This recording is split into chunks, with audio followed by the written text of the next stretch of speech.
Hi ನಮಸ್ಕಾರ, ನಾನು ನಿಮ್ಮ ಅವಿನಾಶ್ ಶಿವನ್. ಸೂಪರ್ ಟಿವಿ ಕನ್ನಡದಲ್ಲಿ ನಿನ್ನೆ ಒಂದು ಅನೌನ್ಸ್ಮೆಂಟ್ ಆಗಿತ್ತು. ಇನ್ನು ಮುಂದೆ ಬರೀ ಫೋಟೋ ವಾಯ್ಸ್ ಓವರ್ ಮಾತ್ರ ಅಲ್ಲ, ನಿಮಗೆ ಎಕ್ಸ್ಪ್ಲೇನ್ ಮಾಡೋಕೆ ಒಬ್ಬರು ಬರ್ತಾರೆ ಅಂತ. ಅದು ನಾನೇ ಅವಿನಾಶ್ ಶಿವನ್. ಮೊದಲಿಗೆ ಒಂದು ಸಣ್ಣ ಇಂಟ್ರೊಡಕ್ಷನ್ ಕೊಟ್ಟು ಅದಾದಮೇಲೆ ನಮ್ಮ ಮೇನ್ ಸಬ್ಜೆಕ್ಟ್ RCBಯ ಫೈರ್ ಪವರ್ ಹಾಗೆ ಚೆನ್ನೈ ಧೂಳಿಪಟ, ಮುಂದೆ ಹೇಗಿರುತ್ತೆ ದಾರಿ, ಮುಂದಿದೆ ಹಬ್ಬ. ಸೊ ಅದರ ಬಗ್ಗೆ ಮಾತನಾಡೋಣ. ಮೊದಲನೇದಾಗಿ ನನ್ನ ಬಗ್ಗೆ ಹೇಳೋದಾದರೆ, ನನ್ನನ್ನು ಒಂದಷ್ಟು ಜನ ಇನ್ಸ್ಟಾಗ್ರಾಮಲ್ಲಿ ನೋಡಿರ್ತೀರ, ಒಂದಷ್ಟು ಜನ ಟಿ ವಿಲಿ ನೋಡಿರ್ತೀರ, ಸಾಕಷ್ಟು ವೇದಿಕೆಗಳಲ್ಲಿ ಕಾಣಿಸ್ಕೊಂಡಿದ್ದೀನಿ. ಮೊದಲನೇದಾಗಿ ಸ್ಯಾಟಲೈಟ್ ಚಾನಲ್ಸ್ ಅಂತ ಬಂದಾಗ TV9 ಕನ್ನಡ, ಏಷ್ಯಾನೆಟ್ ಸುವರ್ಣ ನ್ಯೂಸ್, News18 ನೆಟ್ವರ್ಕ್ ಇದರಲ್ಲೆಲ್ಲ ವರ್ಕ್ ಮಾಡಿ ಈಗ ಚಾನಲ್ನ ವರ್ಕ್ನಿಂದ ರೆಗ್ಯುಲರ್ 9 to 6 ಜಾಬ್ನಿಂದ ಒಂದು ಬ್ರೇಕ್ ತಗೊಂಡು ನನ್ನ ಊರಿಗೆ ಬಂದು ಇಲ್ಲಿಂದ ನಿಮಗೆ ಅಪ್ಡೇಟನ್ನು ಕೊಡ್ತಾ ಇದ್ದೀನಿ. ನಿಜಕ್ಕೂ ಹೇಳ್ತೀನಿ, ಇದು ಬರೀ ರೀಚ್ ಆಗಬೇಕು ವ್ಯೂಸ್ಗಿಂತ ಹೆಚ್ಚಾಗಿ ನನ್ನ ಪ್ಯಾಷನ್ ಟುವರ್ಡ್ಸ್ ದ ಸಬ್ಜೆಕ್ಟ್. ಇದಕ್ಕೋಸ್ಕರ ಜೊತೆಗೆ ನೀವು ಕೊಡುವಂಥ ಟೈಮ್ ಏನಿದೆ ಅದಕ್ಕೆ ವ್ಯಾಲ್ಯೂ ಕೊಡಬೇಕು. ಸೂಪರ್ ಟಿವಿ ಕನ್ನಡವನ್ನು ನೀವು ತುಂಬ ಇಷ್ಟಪಟ್ಟಿರೋದು ಯಾಕೆ ಅಂತಂದರೆ, ನಾವು ಟು ದ ಪಾಯಿಂಟ್ ಹೇಳ್ತೀವಿ, ಡ್ರ್ಯಾಗ್ ಮಾಡಲ್ಲ, ತುಂಬ ಎಳೆದಾಡಲ್ಲ. ತಮ್ಮನೇಲಲ್ಲಿ ಏನೋ ಕೊಟ್ಟು ಅದಾದಮೇಲೆ ಒಳಗಡೆ ಕರೆಸಿ ಏನೋ ಮೋಸ ಮಾಡುವಂಥದ್ದಿಲ್ಲ. ನಿಮ್ಮ ಟೈಮ್ಗೆ ವ್ಯಾಲ್ಯೂ ಕೊಡಬೇಕು, ಒಳ್ಳೆ ವಿಚಾರಗಳನ್ನ ತಿಳಿಸ್ಬೇಕು ಅಂತ. ಸೊ ಇನ್ನು ಮುಂದೆ ನಾವು ಜೊತೆಯಾಗಿ ಸಿಗ್ತಾ ಇರೋಣ, ದಿನ ಸಿಗ್ತಾ ಇರೋಣ, ಒಂದು ಒಳ್ಳೆ ಪಾಸಿಟಿವ್ ಕಮ್ಯುನಿಟಿ, ಇನ್ಫಾರ್ಮೇಟಿವ್ ಕಮ್ಯುನಿಟಿಯನ್ನು ಬಿಲ್ಡ್ ಮಾಡೋಣ. ಓಕೆನಾ? ಈಗ ಬನ್ನಿ ಟಾಪಿಕ್ಗೆ ಹೋಗೋಣ. RCBಯ ಫೈರ್ ಪವರ್ ಟ್ರಾನ್ಸ್ಫಾರ್ಮೇಷನ್, ಅದ್ರ ಬಗ್ಗೆ ಮಾತನಾಡಲೇಬೇಕು. ಯಾಕಂದರೆ RCB ಹಿಂದೆಲ್ಲ ಹೇಗಾಗ್ತಿತ್ತು ಅಂತಂದರೆ, ಗೇಲಿ ಮಾಡೋರು ಅಂದರೆ ಇವರು ಬರೀ ಕಪ್ ಹೊಡಿಯಲ್ಲ, ಬಿಲ್ಡಪ್ ಜಾಸ್ತಿ, ಫ್ಯಾನ್ ಫಾಲೋಯಿಂಗ್ ಅಂತೆ, ಹಾಗಂತೆ ಹೀಗಂತೆ ಅಂತ. ಬಟ್ ನೀವು ಏನು ಬಯಸ್ತಾ ಇದ್ವಲ್ಲ, ಆ ರೀತಿಯಾದಂಥ RCB ಟೀಮನ್ನು ಈಗ ನೋಡ್ತಾ ಇದ್ದೀವಿ. ಲಾಸ್ಟ್ ಟೈಮ್ ಚಾಂಪಿಯನ್ ಆದ್ವಿ, ಅದೊಂದು ಅದೊಂಥರ ಒಂದು ಇತಿಹಾಸ. ಆದರೆ ಈ ಸಲ ಚಾಂಪಿಯನ್ ಆದಮೇಲೆ ಮುಗೀತಾ ಅಲ್ಲಿಗೆ. ಈ ಸಲ ಮತ್ತೆ ಇನ್ನೊಂದು ಲೆವೆಲ್ ತೋರಿಸ್ತೀವಿ, 2.2 ಆ ಥರ ಆಗ್ತಿದೆ. ಮೊನ್ನೆ CSK ಮ್ಯಾಚನ್ನು ನಾನು ಚಿನ್ನಸ್ವಾಮಿ ಸ್ಟೇಡಿಯಮಲ್ಲೇ ಹೋಗಿ ನೋಡಿದ್ದೆ. ನನಗೆ ಒಂದು ಎಕ್ಸ್ಪೆಕ್ಟೇಷನ್ ಇತ್ತು, ಯಾಕಂದರೆ ಚೆನ್ನೈ ಟೀಮ್ ಆಲ್ರೆಡಿ ಲೋ ಇದೆ. ಲಾಸ್ಟ್ ಸೀಸನಲ್ಲೇ ಭಾಳಷ್ಟು ಮರ ಗಿಡ ನೆಟ್ಟಾಗಿದೆ ಅವರು. ಈ ಸಲ ಏನಾದರೂ ಬದಲಾವಣೆ ಇದೆಯಾ ಅಂತ ನೋಡಿದ್ರೆ, ಎರಡನೇ ಮ್ಯಾಚಲ್ಲೇ ನಾವು ಡಿಸೈಡ್ ಮಾಡಿದ್ವಿ ಇವರು ಅಲ್ಲಿಂದನೇ ಇದ್ದಾರೆ, ಇನ್ನೂ ಲಾಸ್ಟ್ ಸೀಸನಲ್ಲೇ ಇದ್ದಾರೆ ಅಂತ. ಬಟ್ RCB ಚೆನ್ನೈ ಮೇಲೆ ಸವಾರಿ ಮಾಡೋದು ನಮಗೆ ಇಷ್ಟ, ಆದರೆ ಈ ರೇಂಜಿಗೆ ಕೊಡೋದೇನರು ಆ ಥರ ಅನ್ನಿಸ್ತು ನನಗೆ ನೋಡಬೇಕಾದ್ರೆ. ಫಿಲ್ ಸಾಲ್ಟ್ ಬರ್ತಾರೆ, ಚಚ್ತಾರೆ, ಕೊಹ್ಲಿ ಬರ್ತಾರೆ, ಒಂದು ಕ್ಯಾಚ್ ಡ್ರಾಪ್ ಆಯಿತು, ಅವರು ಕೂಡ ಸಿಕ್ಸರ್ಗಳನ್ನು ಒಂದು ಫ್ಲಿಕ್ ರೀತಿ ಮಾಡ್ತಾರೆ. ಸಿಕ್ಸರ್ ಲಾಂಗ್ ಆನ್ ಕಡೆ ಹೋಗುತ್ತೆ, ಸೂಪರ್ ಹಬ್ಬ ಅದನ್ನು ನೋಡೋಕ್ಕೆ.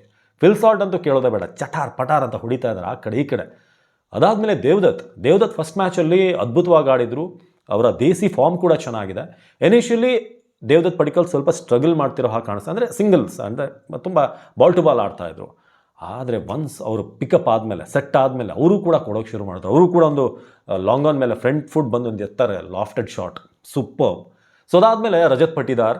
ನನಗೆ ರಜತ್ ಅಂದರೆ ತುಂಬ ಇಷ್ಟ ಹಿಂದೆಯಿಂದ, ಯಾಕಂದರೆ RCBಗೆ ಪಿಕ್ ಮಾಡುವ ಟೈಮಿಂದ ತುಂಬ ಇಷ್ಟ ರಜತ್. ಬಟ್ ಅವರ ಹೇರ್ ಸ್ಟೈಲ್, ಆ ದುರಂದರ್ ಸ್ವ್ಯಾಗ್ ಬಂದರು, ಅವರು ಕೊಡೋಕ್ಕೆ ಶುರು ಮಾಡಿದ್ರು. ಚೆನ್ನೈನ ಬೌಲರ್ಗಳು ಹಬ್ಬ ಈಗ ಸರಿಯಾಗುತ್ತೆ, ಈಗ ಕಡಿಮೆ ಆಗುತ್ತೆ ಅಂತ ನೋಡಿದ್ರೆ ಹೊಡಿತಾ ಇದ್ದಾರೆ. ಇದೆಲ್ಲ ಆಯಿತು. ದೇವದತ್ ಪಡಿಕಲ್ ಒಂದು ರಾಂಗ್ ಟೈಮಲ್ಲಿ CSKಗೆ ಔಟ್ ಆದರು ಅಂತ ಹೇಳ್ಬೋದು. ಒಳ್ಳೆ ಸ್ಟ್ರೈಕ್ ರೇಟಲ್ಲೇ 170, ಕೆಟ್ಟ ಸ್ಟ್ರೈಕ್ ರೇಟ್ ಅಲ್ಲ, ಒಳ್ಳೆ ಸ್ಟ್ರೈಕ್ ರೇಟ್. ಟಿಮ್ ಡೇವಿಡ್ ಕೊನೆಯ 5 ಓವರಲ್ಲಿ ಬರ್ತಾರೆ. ಟಿಮ್ ಡೇವಿಡ್ ಆ್ಯಕ್ಚುಲಿ ಒಂದು ವಿಚಾರ ಹೇಳ್ತೀನಿ ನಿಮಗೆ. ಟಿಮ್ ಡೇವಿಡ್ ಬಗ್ಗೆ ಈ ಆಪ್ಷನ್ RCB ಪಿಕ್ ಮಾಡೋಕ್ಕೆ ಮುಂಚೆ ಒಂದು ಒಪಿನಿಯನ್ ಇತ್ತಂತೆ. ಅಶ್ವಿನ್ ಅದನ್ನು ಹೇಳ್ತಾ ಇದ್ರು, ಟಿಮ್ ಡೇವಿಡ್ ಒಳ್ಳೆ ಫಾರ್ಮಲ್ಲಿಲ್ಲ, ಯಾಕೆ ಪಿಕ್ ಮಾಡಬೇಕು ಅಂತ ಭಾಳಷ್ಟು ಟೀಮ್ ಅಂದ್ಕೊಂಡಿದ್ರು. ಇನ್ನೊಂದು ಕಡೆ ರೊಮ್ಯಾರಿಯೋ ಶೆಫರ್ಡ್ ವಿಚಾರಕ್ಕೆ ಬಂದಾಗ, ರೊಮ್ಯಾರಿಯೋ ಇನ್ನೂ ಕೂಡ ಮೆಚ್ಯೂರ್ಡ್ ಆಗಿಲ್ಲ, ನಮಗೆ ಬೇಡ ಅಂತ ಒಂದಷ್ಟು ಫ್ರಾಂಚೈಸಿ ಮಾತಾಡಿದ್ರಂತೆ ಈ ಆಪ್ಷನ್ಗೂ ಮುಂಚೆ, RCB ಪಿಕ್ ಮಾಡೋಕ್ಕೆ ಮುಂಚೆ. ಬಟ್ ಇಬ್ಬರನ್ನು ಪಿಕ್ ಮಾಡಿ ಒಬ್ರಿಗಿಂತ ಒಬ್ಬರು ಯಮ ಕಿಂಕರರು. ನಿಮಗೆ ತಲೆ ಕೆಟ್ಟೋಗ್ಬೇಕು, ಯಾರಪ್ಪ ನೆಕ್ಸ್ಟು ಅಂತಂದರೆ ಇನ್ನೊಬ್ಬ. ನೋಡಿ, ಮೊನ್ನೆ ಮ್ಯಾಚಲ್ಲಿ 5 ಪ್ಲೇಯರ್ಗಳು ಆಡಿದ್ದಾರೆ ಅಷ್ಟೇ, 250 ರನ್ ಬಂದಿದೆ. ಇನ್ನೂ ಅಲ್ಲಿ ಒಬ್ಬರಾದ್ಮೇಲೆ ಒಬ್ಬರು, ಫಿಲ್ ಸಾಲ್ಟ್, ವಿರಾಟ್ ಕೊಹ್ಲಿ ಒಂದು ಸ್ಟ್ರೈಕ್ ರೇಟಲ್ಲಿ ಹೊಡೆದ್ರೆ, ಅದಾದಮೇಲೆ ದೇವದತ್ ಪಡಿಕಲ್ 170, ಆಮೇಲೆ ರಜತ್ ಪಟಿದಾರ್ 200 ಸ್ಟ್ರೈಕ್ ರೇಟಲ್ಲಿ ಹೊಡಿತಾರೆ. ಇನ್ನೊಂದು ಕಡೆ ಟಿಮ್ ಡೇವಿಡ್ 270 ಸ್ಟ್ರೈಕ್ ರೇಟ್. ನಿಮಗಿನ್ನೂ ಅಲ್ಲಿ ಡಗೌಟಲ್ಲಿ 300 ಸ್ಟ್ರೈಕ್ ರೇಟಲ್ಲಿ ಹೊಡೆಯುವಂಥ ಒಬ್ಬ ಪ್ಲೇಯರ್ ಕೂತಿದ್ದಾರೆ, ರೊಮ್ಯಾರಿಯೋ ಶೆಫರ್ಡ್. ಲಾಸ್ಟ್ ಸೀಸನ್ ಚೆನ್ನೈಗೆ ಹಗಲಲ್ಲೇ ನಕ್ಷತ್ರ ತೋರಿಸಂಥ ಪ್ಲೇಯರ್. ರಾತ್ರಿ ಆಗಿರುವಂಥ ಮ್ಯಾಚ್, ಬಟ್ ಬೆಳಗ್ಗೆ ಎದ್ದು ನೋಡಿದಾಗಲೂ ಕೂಡ ಏನು ಅಂತ ಗೊತ್ತಾಗ್ತಿಲ್ಲ ಅವ್ರಿಗೆ, ಆ ಥರ ಆಗಿರುವಂಥ ಒಂದು ಸನ್ನಿವೇಶ. ಸೊ ಅವರಿನ್ನೂ ಆಡಿಲ್ಲ, ಜಿತೇಶ್ ಶರ್ಮಾ ಆಡಿಲ್ಲ, ಕೃನಾಲ್ ಪಾಂಡ್ಯ ಆಡಿಲ್ಲ. ಬರೀ 5 ಜನನೇ ಧೂಳಿಪಟ ಮಾಡಿದ್ರು. ಈ RCB ಇದೆಯಲ್ಲ, ಇದು ಕಂಪ್ಲೀಟ್ ಡಿಫ್ರೆಂಟ್ RCB. ಹೇಗೆ ದುರಂದರಲ್ಲಿ ಡೈಲಾಗ್ ಬಂದ ಹಾಗೆ, ನುಗ್ತೀವಿ ಹೊಡಿತೀವಿ, ಆ ಥರದ್ದೊಂದು ಟೀಮ್ ಇದು. ಸೊ 2 ಮ್ಯಾಚಲ್ಲೇ ಎಲ್ಲ ಟೀಮ್ಗೂ ಕೂಡ ಒಂದು ವಾರ್ನಿಂಗನ್ನು ಕೊಟ್ಟಿದೆ RCB. ನಾವು ಇದೇ ರೀತಿಯಾಗಿ ಆಡೋದು. ಲಾಸ್ಟ್ ಟೈಮ್ ಚಾಂಪಿಯನ್ ಆಯ್ತದು, ನಾವು ಚಾಂಪಿಯನ್, ಅದೆಲ್ಲ ನಮ್ಗೆ ಅಭ್ಯಾಸ ಆಯಿತು. ಬಟ್ ನಾವು ಆಡೋದು ಈ ಥರ ಕೊಡ್ತಾ ಇರ್ತೀವಿ ಫಸ್ಟ್ ಬಾಲಿಂದಾನೆ ಅಂತ. ಸೊ ಇದು ಒಂದು ಕಡೆ RCB. ಇದರ ಶ್ರೇಯ ಯಾರಿಗೆ ಹೋಗಬೇಕು ಅಂತಂದರೆ, ದಿನೇಶ್ ಕಾರ್ತಿಕ್, ಆ್ಯಂಡಿ ಫ್ಲವರ್, ಮೊಬೋ ಬ್ಯಾಟ್, ಈ 3 ಜನ, ಆ ಬ್ರೈನ್. ನಿಮಗೆ ಹೇಗೆ ಗೊತ್ತಾ, ಇಲ್ಲಿ ಆಲ್ರೆಡಿ ಒಂದು ಸೆಟ್ 11 ಮಾಡೋಕ್ಕೆ ಭಾಳಷ್ಟು ಟೀಮ್ ಒದ್ದಾಡ್ತಾ ಇವೆ. ಚೆನ್ನೈ ಟೀಮ್ ಅಂತೂ ಒದ್ದಾಡ್ತಾ ಇದೆ, ಒಂದು 11 ಹೇಗೆ ನಾವು ಅರೇಂಜ್ ಮಾಡೋದು ಅಂತ. ನಮ್ಮಲ್ಲಿ 11 ಬಿಟ್ಟು ಅವರಿಗೆ ಒಂದೊಂದು ಬ್ಯಾಕಪ್ ಇದೆ. ನಿಮಗೆ ಫಿಲ್ ಸಾಲ್ಟ್ಗೆ ಜೇಕಬ್ ಬಥೆಲ್ ರೆಡಿ ಇದ್ದಾರೆ. ದೇವದತ್ ಪಡಿಕ್ಕಲ್ ಏನಾದರೂ ಆಚೆ ಈಚೆ ಫಾರ್ಮ್ ಆದರೆ ವೆಂಕಟೇಶ್ ಅಯ್ಯರ್ ರೆಡಿ ಇದ್ದಾರೆ. ಜೊತೆಗೆ ಈ ಕಡೆ ಮಿಡ್ಲ್ ಆರ್ಡ್ರಲ್ಲಿ ನೋಡಿದ್ರೆ ಇನ್ನೂ ಟಿಮ್ ಡೇವಿಡ್ ಏನಾದರೂ ಫಾರ್ಮ್ ಏನಾದರೂ ಚೆನ್ನಾಗಿ ಆಡ್ತಿದ್ದಾರೆ. ಹೌದು, ಏನಾದರೂ ಸ್ವಲ್ಪ ಏನಾದರೂ ಆಯಿತು ಅಂತಂದರೆ ಜಾರ್ಡನ್ ಕಾಕ್ಸ್ ರೆಡಿ ಇದ್ದಾರೆ. ಜಾರ್ಡನ್ ಕಾಕ್ಸ್ ಆಟವನ್ನು ನೀವು ನೋಡಬೇಕು, ಯೂಟ್ಯೂಬಲ್ಲಿ ಸರ್ಚ್ ಕೊಟ್ಟು ನೋಡಿ. ಆತ ಕೂಡ ಏನಾದರೂ ಅವಕಾಶ ಸಿಕ್ಕಿದ್ರೆ ಚಿಂದಿ ಉಡಾಯಿಸ್ತಾನೆ, ಅಂಥ ಪ್ಲೇಯರ್, ಲಿಟ್ ಪ್ಲೇಯರ್. ಇನ್ನು ರೊಮ್ಯಾರೋ ಶೆಫರ್ಡ್, ಸೊ ಅವರಂತೂ ನೀವು ನೋಡ್ತಾ ಇದ್ದರೆ ಬೌಲಿಂಗಲ್ಲೂ ಕೂಡ ನಿಮಗೆ ಒಳ್ಳೆಯ ಒಂದು ಇದು ಕೊಡ್ತಾರೆ, ಸಪೋರ್ಟ್ ಕೊಡ್ತಾರೆ. ಸೊ ಹೀಗೆ ಇಲ್ಲಿ ಬೌಲರ್ಸಲ್ಲೂ ಕೂಡ ಇನ್ನೂ ನಿಮಗೆ ಮಂಗೇಶ್ ಯಾದವ್ನ ನಾವು ನೋಡಿಲ್ಲ, ರಶೀಕ್ದಾರ್ ಸಲಾಮ್ಗೆ ಅವಕಾಶ ಸಿಕ್ಕಿಲ್ಲ. ಅಭಿನಂದನ್ ಈಗ ಟ್ರೈ ಮಾಡ್ತಿದ್ದಾರೆ ಅಷ್ಟೇ, ಹೇಗೆ ಹೋಗುತ್ತೆ ನೋಡೋಣ ಅಂತ. ಹೇಸಲ್ವುಡ್, ಸೊ ಅವರು ಇಂಜುರಿ ಆದಾಗ ಏನು ನೆಕ್ಸ್ಟ್ ಅಂತ ಇದ್ದಾಗ ಡಫಿ ರೆಡಿ ಇದ್ದಾರೆ. ನುವಾನ್ ತುಷಾರ ಇನ್ನೂ ಕೂಡ ಕ್ಲಿಯರೆನ್ಸ್ ಸಿಕ್ಕಿಲ್ಲ. ಬಟ್ ಆದರೂ ಕೂಡ ನಮ್ಮಲ್ಲಿ ಆ ಬ್ಯಾಕಪ್ ಅನ್ನೋದು ಇದೆಯಲ್ಲ, ಅದನ್ನು ರೆಗ್ಯುಲರ್ಲಿ ಸೆಟ್ ಮಾಡಿದ್ದಾರೆ. ನಿಮ್ಗೆ ಆಲ್ರೆಡಿ 11 ಇದೆ, ಬ್ಯಾಕಪ್ಪಲ್ಲಿ ಒಂದು 7-8 ಪ್ಲೇಯರ್ ರೆಡಿ ಇದ್ದಾರೆ. ಸೊ ಇದು ಒಂದು ಯಶಸ್ವಿ ಟೀಮ್ನ ಒಂದು ಲಕ್ಷಣ.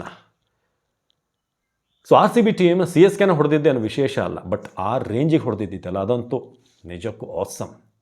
ಇನ್ನು ಚೆನ್ನೈ ಟೀಮ್ ಹಿಂದೆ ಹೇಗಿತ್ತು ಅಂತಂದರೆ, ನನಗೆ ಚೆನ್ನೈ ಟೀಮ್ನ ಡೌನ್ಫಾಲ್ ಎಲ್ಲಿಂದ ಶುರುವಾಯಿತು ಅಂತ ನಾವು ನೋಡೋದಾದರೆ, ಚೆನ್ನೈ ಟೀಮ್ ಅವರು ಒಂದು ಲಾಲಿಪಾಪನ್ನು ತೋರಿಸ್ತಾರೆ ಒಂದು ಗ್ರೌಂಡಲ್ಲಿ.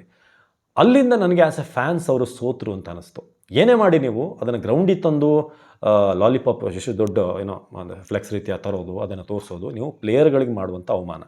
ಯಾಕಂದರೆ ಗ್ರೌಂಡಲ್ಲಿ ಪ್ಲೇಯರ್ಸ್ ಇರ್ತಾರೆ. ಫ್ಯಾನ್ಸ್ ವಾರ್ಗಳು ಸೋಷಿಯಲ್ ಮೀಡಿಯಾದಲ್ಲಿ ನಡೆಸಿ, ಆದರೆ ಗ್ರೌಂಡಿಗೆ ತಂದು ಮಾಡೋದು ಆ ಆಟಗಾರರ ಮುಂದೆ ನೀವು ಮಾಡುವಂಥ ಅವಮಾನ. ಇದೇ ವಿರಾಟ್ ಕೊಹ್ಲಿ ಇಂಡಿಯನ್ ಟೀಮಿಗೆ ಆಡ್ತಾರೆ. ನಾನು ಧೋನಿ ತಮಾಷೆ ಮಾಡೋರಿಗೂ ಹೇಳ್ತೀನಿ, ಅವರು ವರ್ಲ್ಡ್ ಕಪ್ ಗೆಲ್ಲಿಸಿದ ನಂತರ, ಅಂದರೆ ಆ್ಯಸ್ ಎ ಕ್ಯಾಪ್ಟನ್ ಅವರೊಬ್ಬರೇ ಗೆಲ್ಲಿಸಿದ್ದು ಅಂತಲ್ಲ, ಅವ್ರನ್ನ ನೀವು ಅಂಕಲ್ ತಾತ ಇದು ಹೇಳೋದಲ್ಲ ಬೇಡ, ಕ್ರಿಕೆಟ್ ಥರ ನೋಡೋಣ ಅಂತ. ಸೊ ಹಾಗಾಗಿ ಅಲ್ಲಿಂದ ಶುರುವಾಯಿತು. ನನಗೆ ಅಲ್ಲಿಂದ ಎದ್ದೇ ಇಲ್ಲ. ಲಾಸ್ಟ್ ಸೀಸನ್ ಸಾಕಷ್ಟು ಗಿಡ ಮರ ನೆಟ್ಟಾಗಿದೆ. ಈ ಸಲ ಚೆನ್ನೈ ಮೇಲೆ ಬರೋದು ಸ್ವಲ್ಪ ಕಷ್ಟ ಇದೆ. ಯಾಕಂದರೆ ಒಂದು ಟೀಮ್ ಕಾಂಬಿನೇಷನ್, ಅವ್ರ ಟೀಮಲ್ಲೂ ಒಂದು ವಿಚಾರವನ್ನು ನಾವು ಮಾತನಾಡಬೇಕೇನು ಅಂತಂದರೆ, ಸರ್ಫರಾಜ್ ಆಡಿದಂಥ ರೀತಿ. ಸರ್ಫರಾಜ್ ಹಿಂದೆ ಬೆಂಗಳೂರಲ್ಲಿ ಆಡಿದಂಥ ಹುಡುಗ, RCB ಹುಡುಗ. ಸೊ ಆತ ನಿಜವಾಗ್ಲೂ ಅಪ್ರಿಷಿಯೇಟ್ ಮಾಡಬೇಕು ಅಂತ ಅನಿಸ್ತು. ಅದೇ ರೀತಿಯಾಗಿ ಒಂದು 3-4 ಬ್ಯಾಟ್ಸ್ಮನ್ ಆಡಿದ್ದಾರೆ, ಅವ್ರು ಹತ್ತಿರ ಬಂದಿರೋರು. ಬಟ್ ಅವರೊಬ್ಬರೇ ಆಡಿದ್ದು ಓವರ್ಟನ್ ಲಾಸ್ಟಿಗೆ ಒಂದಷ್ಟು ಟ್ರೈ ಮಾಡಿದ್ರೆ ಬಿಟ್ಟರೆ ಓವರ್ ಆಲ್ ಓಕೆ ಅನ್ನೋ ರೀತಿಯಾಗಿತ್ತು ಪರ್ಫಾರ್ಮೆನ್ಸ್. ಸೊ ಇದು RCBಯ ಟ್ರಾನ್ಸ್ಫಾರ್ಮೇಷನ್ ತುಂಬ ಒಂಥರ ಹೆಮ್ಮೆ ಅನ್ನಿಸ್ತಾ ಇದೆ. ಯಾಕಂದರೆ ಹಿಂದೆಲ್ಲ ಭಾಳಷ್ಟು ನಾವು ಗೇಲಿ ಮಾಡಿಸ್ಕೊಂಡಂಥವ್ರು, ತಮಾಷೆ ಮಾಡಿಸ್ಕೊಂಡಂಥವ್ರು. ಆದರೆ ಈಗ RCB ಮ್ಯಾಚ್ ಅಂದರೆ ಉಳಿದವ್ರಿಗೆ ನಿದ್ದೆ ಬರ್ತಾ ಇಲ್ಲ. ಆ ಥರ ಒಂದು ಬಿಲ್ಡ್ ಮಾಡಿದ್ದೀವಿ, ಆ ಒಂದು ರೇಂಜನ್ನು ಬಿಲ್ಡ್ ಮಾಡಿದ್ದೀವಿ. ಸೊ ಪ್ರತಿಯೊಬ್ಬ ಪ್ಲೇಯರ್ಗೂ ಕೂಡ, ಇನ್ಕ್ಲೂಡಿಂಗ್ ನಮ್ಮ Virat Kohli, Rajat Patidar, Devdutt Padikkal, Phil Salt, Romario Shepherd, Tim David, Krunal Pandya, ಪ್ರತಿಯೊಬ್ಬರಿಗೂ ಕೂಡ, ಹಾಗೆ ಬೌಲರ್ಸ್ ಭುವನೇಶ್ವರ್ ಇರ್ಬೋದು, ಸುಯೇಶ್ ಇರ್ಬೋದು, ಡಫಿ ಇರ್ಬೋದು, ಎಲ್ಲರಿಗೂ ಕೂಡ ಅಭಿನಂದನ್ ಸಿಂಗ್. ಇದೇ ರೀತಿಯಾಗಿ ಆಡ್ತಾ ಇರಿ, ಚಿಂದಿ ಉಡಾಯಿಸಿ, ಮತ್ತೊಂದು ಕಪ್ ಲೋಡ್ ಆಗುತ್ತೆ ಅಂತ ನನಗನ್ನಿಸ್ತಾ ಇದೆ. ಸೊ ನಿಮ್ಮ ಪ್ರಕಾರ ಹೇಗಿದೆ RCBಯ ಟ್ರಾನ್ಸ್ಫಾರ್ಮೇಷನ್? ಯಾರಿದಕ್ಕೆ ಕಾರಣ? ಈ ಸಲ ಕಪ್ ಗೆಲ್ತಾರಾ? ಅದರ ಬಗ್ಗೆ ಕೂಡ ಕಮೆಂಟ್ ಮಾಡಿ ತಿಳಿಸಿ. ನಮಸ್ಕಾರ.